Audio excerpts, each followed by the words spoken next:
This official right here, this is Travis Collins. He's officiated high school football for 24 years. Obviously not afraid to step into the fray to manage guys slamming each other with shoulder pads and helmets. An intense environment to be sure. He's got another job. Let me show you another picture of Travis Collins. Travis Collins is one of the most prominent leaders in Huntsville's faith-based community, and he's going to retire after this Sunday morning service. He became the senior pastor at First Baptist, and he has shepherded that flock since 2016. After almost 67 years, it's a calling that is 24/7, and Travis's retirement is well earned. I have a circle of friends, pastor friends from across the Southeast. We gather once a year, and many of them have retired, and I'd ask, how do you know? And one of them said, you'll just know. It's kind of like when people say, how do I know when I fall in love, for real? You'll just know. The ministry has been Travis Collins' life. One thing he is not going to do in retirement is go quietly to the couch or golf course. So I think my next assignment, I hope, is going to be somewhere in the secular world so that I can make a difference out there. That may be nonprofit, maybe something else, but I don't see myself continuing in the church role. It's been 50 years.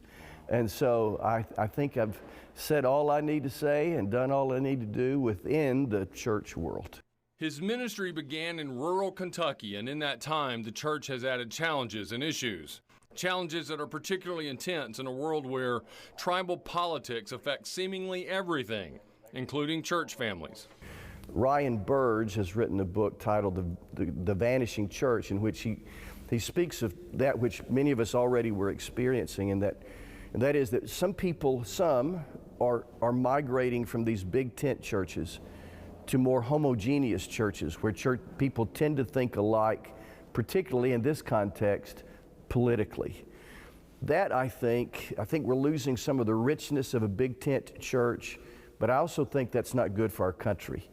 I believe that churches had a really important role in the democracy, the fabric of democracy, by having us in one place, hearing different views. Burge believes, and I believe, that our nation has not been well served by this migration to these bifurcated, homogeneous churches where people tend to think alike. But even with those challenges, I think we have to quote St. Augustine, we have a God-shaped hole in us. And despite the flaws and the weaknesses of the institutional church, it still, I think, is the best hope for the world, and I still think it's where people have this instinctive sense that I can find something there. And his last message for those in the sanctuary at First Baptist on Sunday? My last message will be my recurring theme and the thing for which I would want to be remembered, and that is the word grace. Unconditional, undeserved, unlimited, unrelenting love. I have spoke truth as I understand it when I had to, but I got to speak grace because I wanted to. And that's what, if I could say, this is what I want on my tombstone, it might be grace. And one thing Travis told me, he's still going to be officiating high school football games.